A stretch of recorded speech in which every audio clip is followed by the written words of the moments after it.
This is Anthony Knight, class, Wolmer's boys class 87, graduated 87, went on to sixth form 89. Throughout my years there, you know, both Big Franno and Little Franno were there. Big Franno, of course, more as a mentor and a coach. Little Franno was there in my earlier years as an athlete himself. Just wanted to extend my deepest condolences to the family because, as I said before, they were like a mainstay within the Wolmer's community, supporting the track team, both as an athlete and as a coach throughout the years there, and really passionate about the Wolmer's fraternity. The remarkable thing about it for me was Coach Franno was the first one that called my attention to rededicate myself to track and just leave football alone. And it was the only person that was real honest with me and said, you won't ever get a scholarship with football, you're just fast. And it allowed me to kind of rethink my career future. And once I left fifth form, I focused fully on track, and ultimately that's where I got a scholarship to. So because of that, I'm grateful to Mr. Because if you didn't call that attention to me, I would probably still be trying to do both and not be good at any. I appreciate it, Franno. Much love and respect, boss. Mr. Stephen Francis, otherwise called Franno, you have changed the lives of many, including myself, Arthur Turner. When I started Wolmer's, I actually went out for the track team. It was impressive, and I was invited to the track team. I only trained one day, and the training was so tough. I actually withdrew from training because I realized that it would not work well with the schoolwork. Years gone by, I returned to Stephen Francis and let him know after CXC exams that I had, you know, wanted to be a part of the track team. He knew I was a sprinter. So he asked me how many subjects I had passed. I told him three. I told him I would not be repeating it's forward ever, backward never. And he went into the meeting with Mr. Barnett and he actually spoke on my behalf. And Mr. Barnett actually gave conditions that I would have to sit a few CXE subjects whilst in sixth form. And I proceeded to sixth form. Now, I saw myself as a sprinter, but Stephen Francis realized that he had a whole lot of sprinters and he needed throwers. So he suggested it to me. I was open to it and I tried. Initially, I was trying, and I wasn't succeeding. I realized that, you know, members of the track team, when he opened his trunk, would go take sneakers out and all of that. So I approached him and said, hey, would like a throwing shoes. And he said, only stars can get that, right? But I accepted the challenge and I started working harder. I went to the circle and started doing some throwing and all of that. And, after a while, I improved.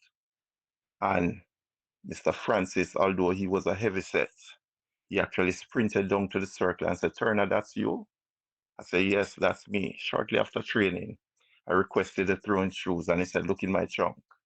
And that was the first time I was actually wearing a brand name sneakers. And I even wore it to school every day. I did not really get a scholarship per se and all of that, but he introduced me to something that, I did not see myself doing. And fast forward, I actually joined the Jamaica Constabulary Force a few years later.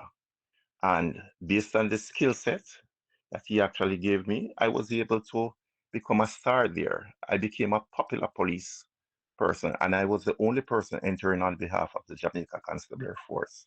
And as a result of that, I took it further. I was even was selected as one of the best athletes in the JCF to represent them overseas. And that was how I got my visa and was able to travel, in which hats off to him. It's sad that he left us that early, but God knows what's best. And We wish for him all the best. And, we're very thankful that he has helped in many ways to change the lives of many athletes, many persons. He had been a father figure, brother, everything. He was a person who would have told you the truth, but, you know, he did not cut any corners. It is for you not to take it personal. But anyway, he'll be missed, and I wish him all the best. Wow, good. Hey, Paul. Sorry for your loss, man. You know, Mr. Francis is like God to us. You see it? I met me reach for me there foreign here, so I do so much for me, make the whole of Jamaica know me too.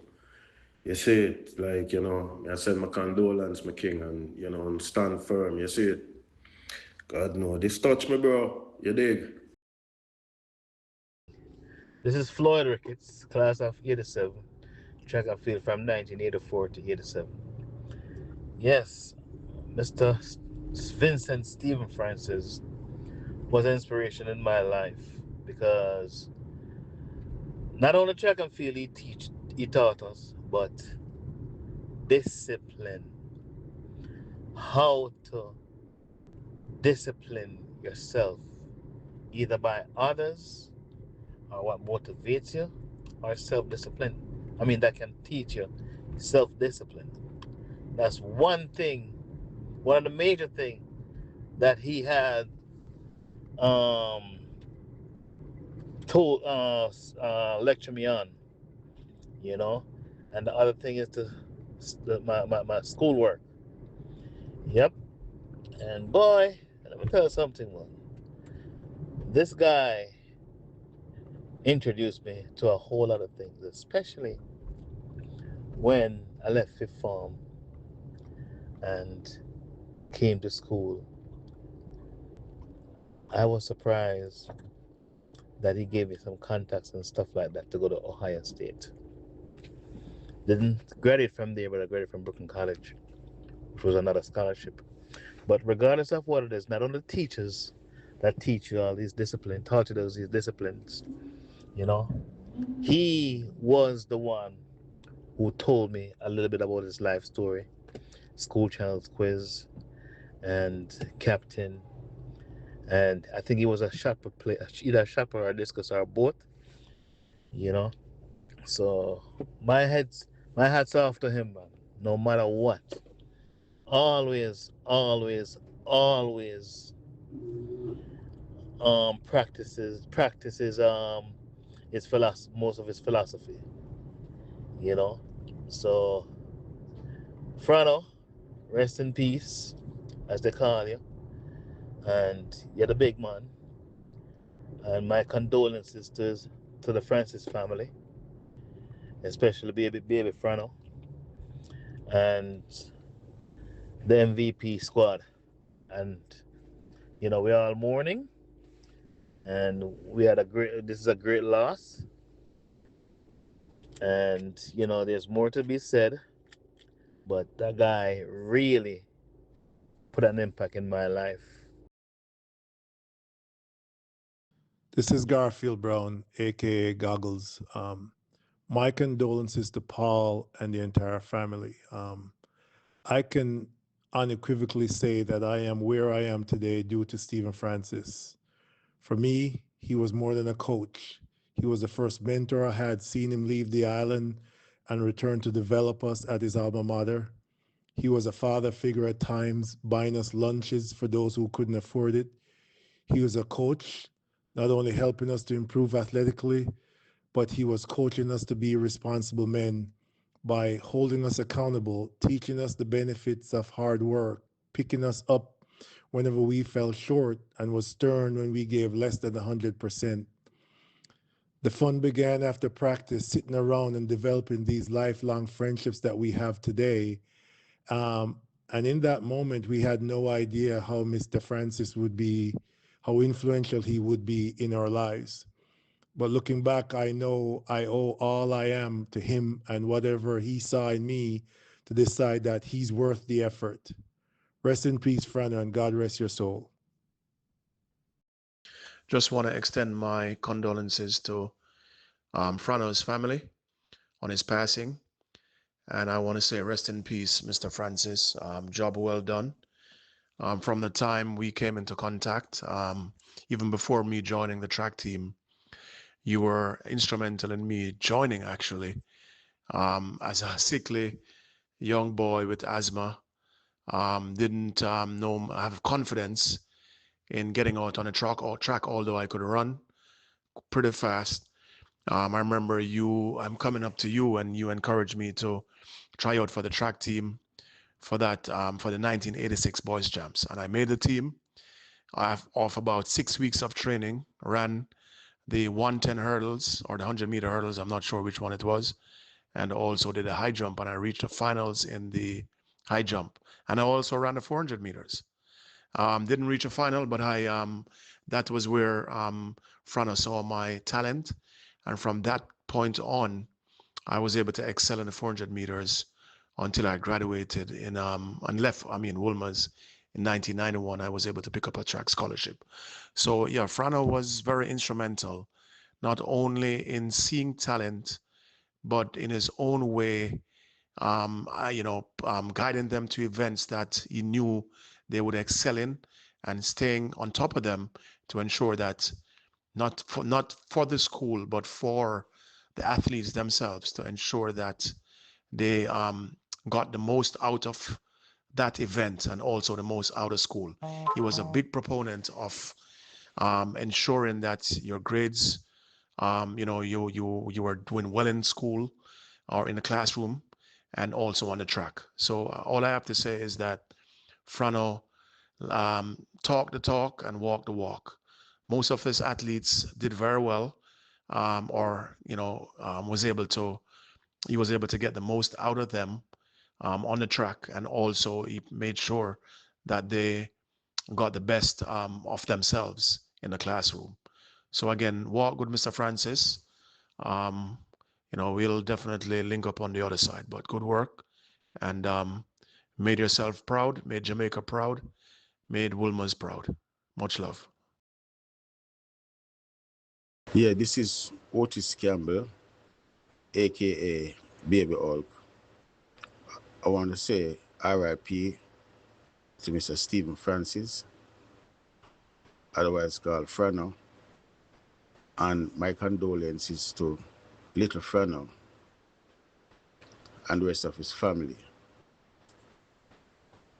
Franno, the time that Franno spent with us on earth was not enough, but he had to go. But I want to say his memory will last forever, and his work attitude and the image which he displayed will last because it was all positive in my book. Thank the Wolmer's family for being around, that we can all share this together.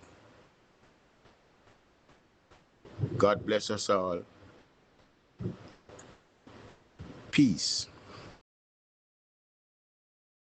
This is Hauser, Donovan Hauser. I just like to first say condolence to Paul and the extended family. I'm gonna keep it fast and short. If my memory serves me right, friend always a hurry up athletes. If we done the training quick. Hurry up, no man. It takes so long. It takes so long for go on the track. So I keep it, fast and short. So if my memory serves me right, age 13, that's the first time I met Franno when I was at all his champs, and I break the record in the long jump and win the 400 and other races. So he come over and introduce himself. Donovan, I'd like to offer you a scholarship to come to Wolmer's. And, we'll go Wolmer's, love it. And, we'll go through the ranks when Franno rally back from his studies, and yeah, I will make progress. Fast forward to we got MVP, And yo, you know what I mean? We don't know the blessings where him give to the world through his gift of coaching. So in short, you know what I mean? I got loads of memories, you know what I mean? But it's just too vast to go through all of them. So it was my blessing and honor to be coached and touched by greatness. Franno, in this life and in the next, walk good and rest well. From Donovan, you'll be missed, my brother. Respect, coach. It was my blessing for you to coach me and grace your presence and the talent and the knowledge that you bring to me as an individual and to many others who the world has seen in the past, 20 odd years since you've been coaching the elite athletes. You have done wonders to the world. You love your country and you change, to me, track and field, athletics in Jamaica and the wider world for the better. Sleep well, coach. I have a lot to say um, about Stephen. I'm not even sure where to start. Um, he, what Stephen did um, the last 26 years when MVP started. That's a vision he had back in the 80s before he even became a coach. When Steven started coaching Paul back in the 80s, and then started coaching the other guys, Limbo Swavey, myself, Adrian Brown, back in the 80s, he had the same mindset. Stephen had this insatiable appetite for um, knowledge, information, and once he um, started coaching, that didn't change. That didn't change. He would read books from Russia and Cuba, or he couldn't read them because he didn't speak Russian or he didn't speak Spanish. So he had to find the information, interpret the information, and then use it. And this started when he started coaching us back in the 80s, and that's kind of where he developed a bug for coaching. I think it never stopped, um, and back then he believed that we would become the best. I mean, I still have notes that Stephen wrote me in the 80s, 1984, 85, 86, where he thought that we could be the best in the world. you know, um, it was unbelievable. He would find out who was the best in the world in discus and shot put at that point in time, and he believed that we could do the same thing. And he his he had the same attitude about hard work, discipline, dedication. Um, he applied that to us. He got us in the weight room. Wolmer didn't have a weight room back in the 80s. He got us in the weight room. He got us strong. He made us better. We became the best at what we did at that point in time. Wolmer's would be in the top 7, 8 at champs just based on the throws because of how good we were. Um, I won Carifta in 1984, 1986, Sec Records, Limbo, and Adrian, and we were just the best at that time. And that's just with the limited information that he had. But he thought that we could be the best in the world, and it, you know, it changed my life. I mean, he saw me throwing. I was a goalkeeper for the Manning Cup team. He saw me throwing the ball out, and he said, "Yeah, well, you can be a thrower." And I mean, he wasn't wrong. So he had the talent to identify talent. Then he made it a point to get the best information available in order to train us. And, he was also willing to make adaptations and adjust to what was going on at that point in time. If we struggled in certain areas, which we did, we struggled in terms of gaining strength. I had a lot of injuries, and he would find ways to correct it.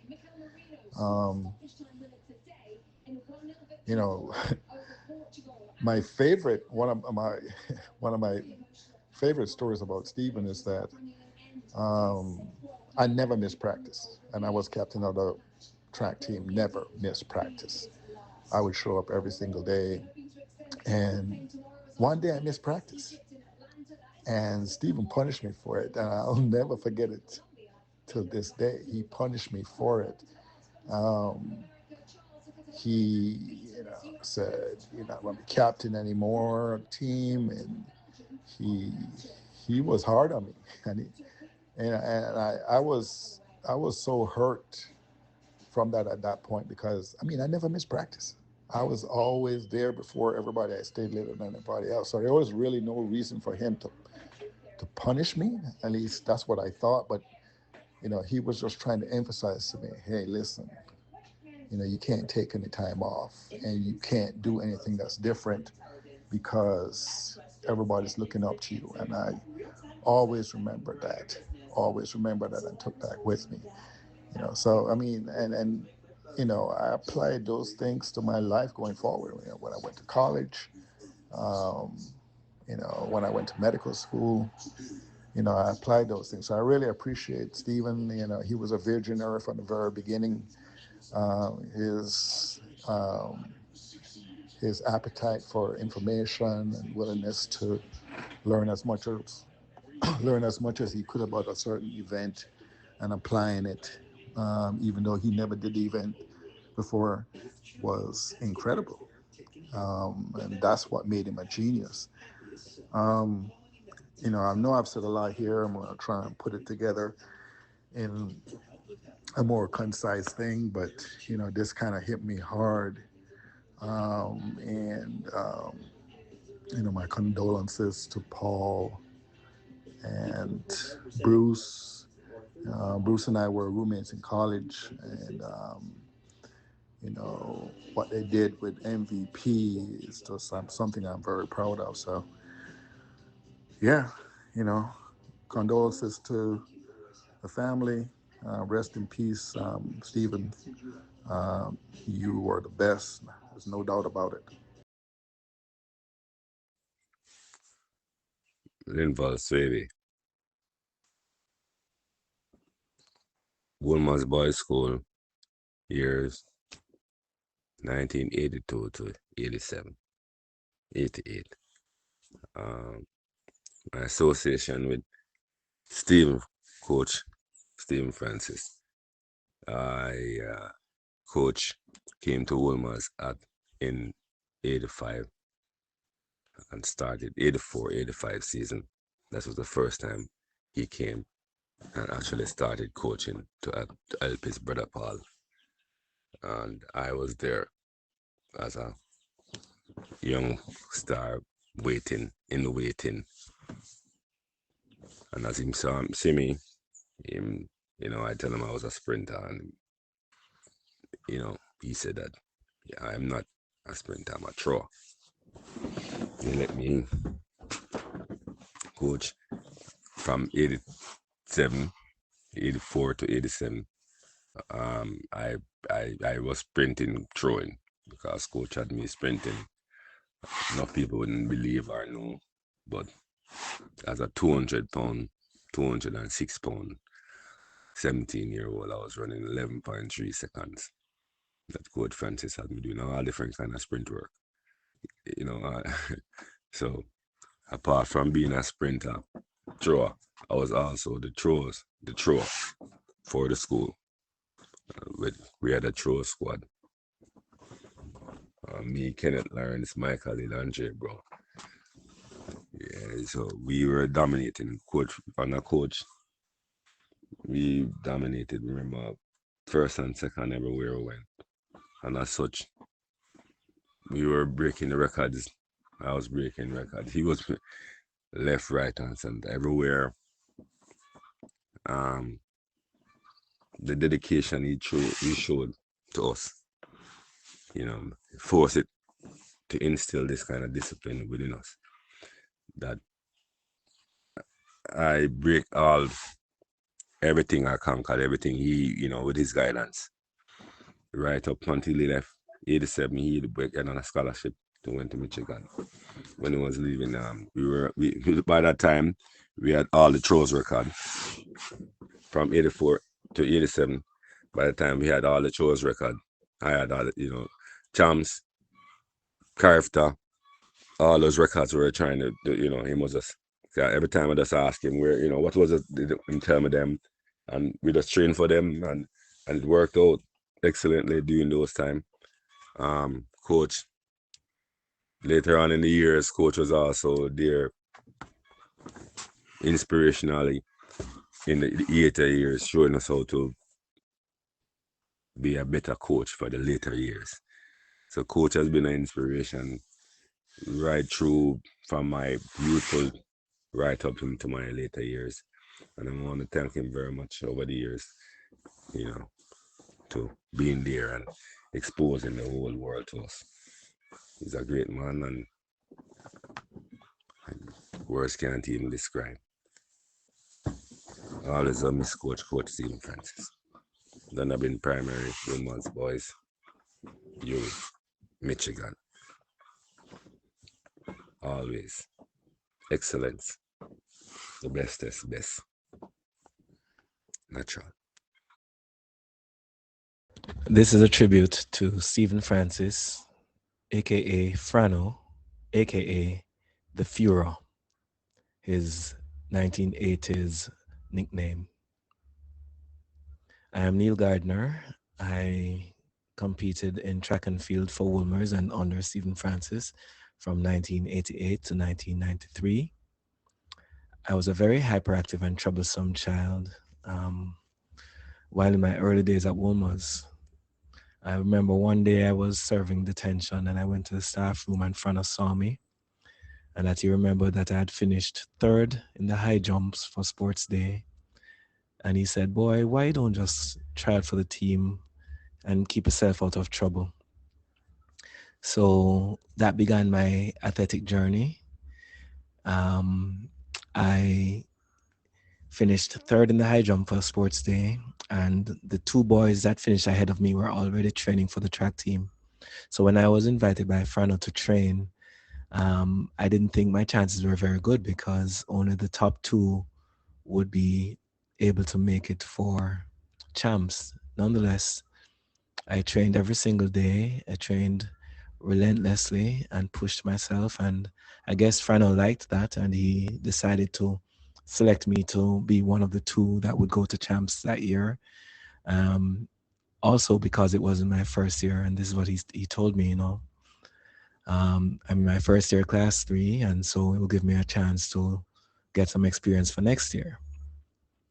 As it turns out, at champs that year, which was only 6 weeks after sports day, so it's not like we had a lot of time, I was able to finish second, and I improved my personal best by almost a foot.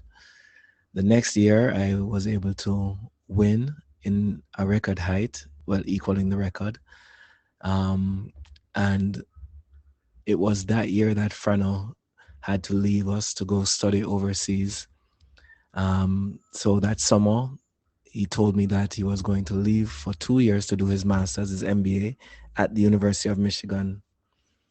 And he made a prediction for me. He said, by the time I return, based on your shoe size I was wearing size 12 at the time, and I was only 15.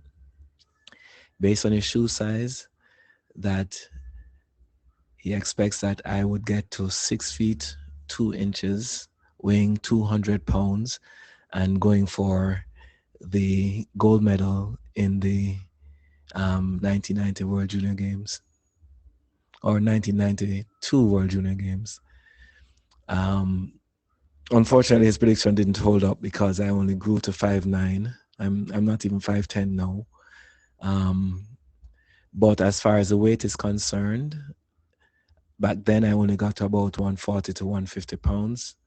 So his predictions for me to get to 200 pounds didn't materialize until about 5 years ago. But, he wasn't completely wrong there. In 1991, Franno took a team of us to the Miami Classics where I won 3 gold medals. And I shared that because I was not selected as the MVP of the track meet, and Franno was extremely upset and almost got into a fight with one of the officials, thinking that I was being robbed. And this speaks to the kind of coach that Franno was. He was always standing up for his athletes, always defending us, making sure that nobody took advantage of us. And this is something that you would see play out over and over again throughout his career. In 1993, I got a track scholarship to attend the alma mater of Franno, which was the University of Michigan, which was a very special bond for the both of us. Upon graduating U of M in December 1997, I returned to Jamaica in January of 98. And my intention was to try to become a world-class athlete while training in Jamaica, which at the time only one other athlete was doing, but I would be the first to return from the US to go to Jamaica to continue my athletic career professionally. This was 1998. By 1999, I had actually gotten injured at the trials and was unable to contest it.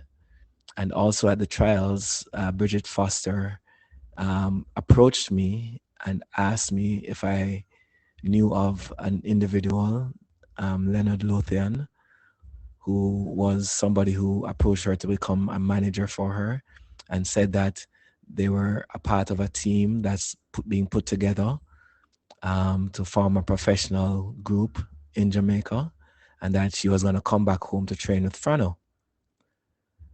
Well, as it so happened, during that summer, my then coach, Mr. Fitz Coleman, suggested that, with all my frustrations, which I had shared with him, that probably I would be better off working with Franno. So that September, I shifted down to work with Franno from about August or so. And it was 3 of us athletes that started with Franno: Bridget, myself, and another athlete, a sprinter, Donovan Housen, which was a Wolmerian teammate of ours who had just returned home as well from studies abroad. And it was actually Housen that came up with the name MVP for our track club while we were brainstorming one day after training: maximizing velocity and power. That's what MVP obviously stands for. Well, obviously, if you saw the acronym, which was a beautiful name, I thought. Well, that year in 2000, I failed to make the Olympic team because even though I was in excellent shape the week before, during the semifinals, I had actually gotten injured and was unable to run well in the finals. In my disappointment, because then Franno had to leave to go travel that summer with Bridget and some of his other athletes. And I was unable to go because I was hurt. So I stayed home that entire summer. And when I asked Franno, what did I need to do in order to make sure that this doesn't happen again, he said, the only way I can have a chance to become really professional, do well professionally, is if I quit my job because I was a teacher at the time at Wolmer, is to make ends meet. So that December, I decided to leave teaching and focus fully on track and field. So from January to that summer, I only did track and field, and I was able to make the World Championship team in 2001, coming close to my personal record and also making to the semifinals there. But it's a mistake that I made, and I was so upset and so frustrated. Having been back home and not seeing any results, I decided to just quit track and field, and I decided to leave right after the World Championships in 2001. Well, that turned out to be a huge mistake because the following season, Bridget Foster's career really took off, and Franno really started to make a name for himself. He had acquired Asafa Powell in 2001 as well, and Jermaine Mason as well.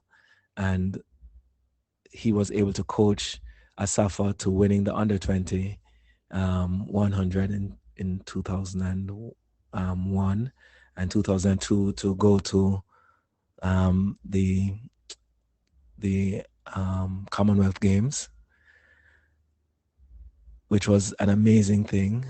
I mean, amazing because of where Safa was coming from and how quickly he improved.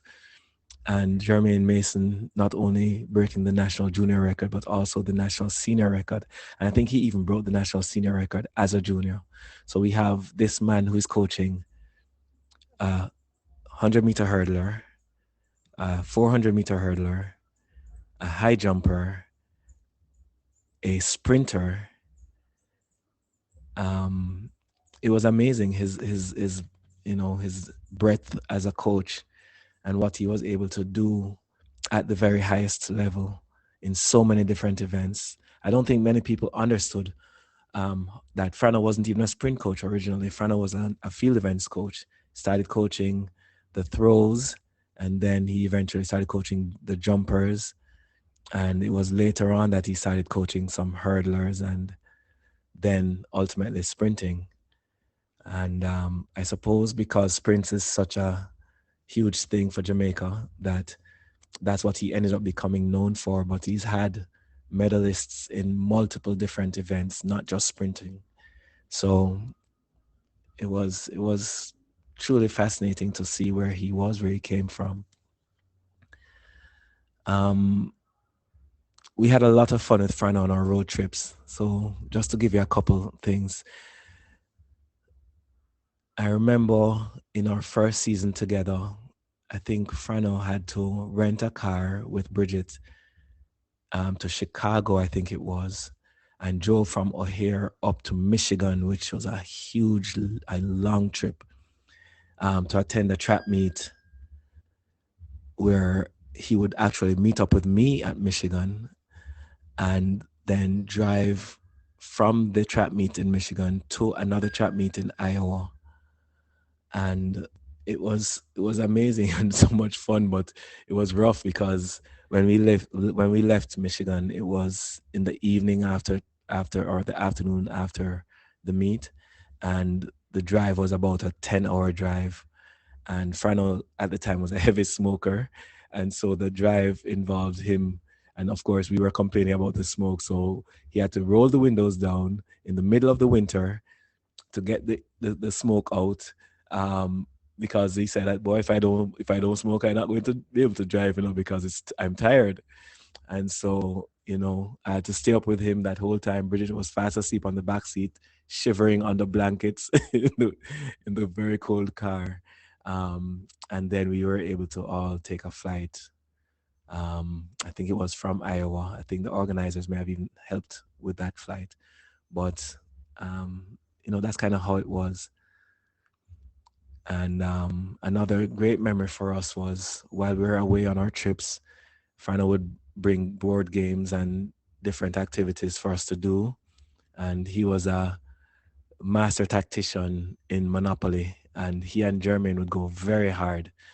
And I didn't like to play with them because they take advantage of me. I didn't know anything about business, I guess. And those guys would just take advantage of me with their deals and it was a lot of fun.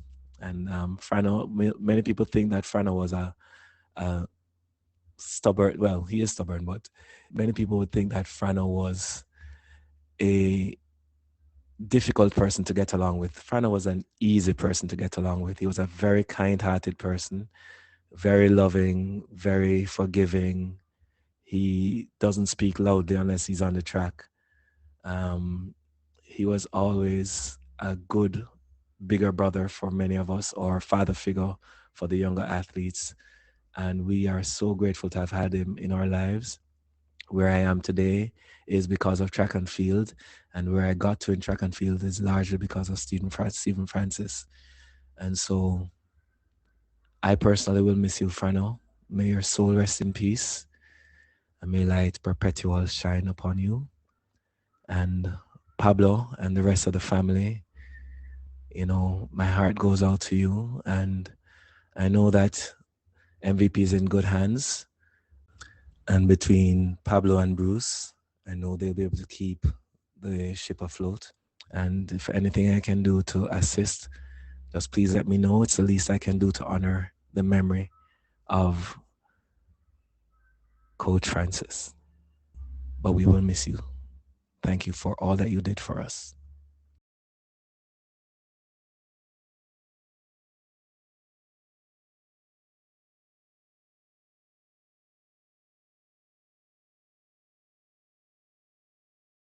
People must not be too comfortable in a performance environment.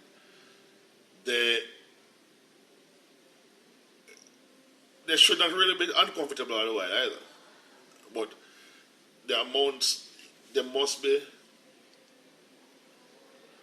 forced to understand that the road to success is largely uncomfortable. You know, it is. If you're enjoying yourself too much, it means that you're probably not going to reach where you're going, right? That you. I would say, and I would tell some of my kids that in life, along the road to success, you must be. It must be 80% hard. I mean, 80% of the time, you must be wishing that you were somewhere else.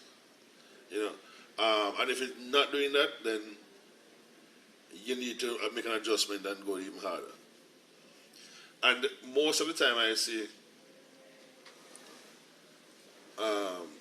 performance centers in Australia, in Britain, in Sweden, and wherever else.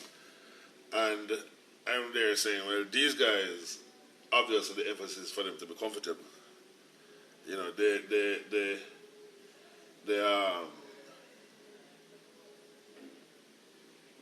don't have enough sacrifice. There's not enough sacrifice for the people to achieve what they really could, I think.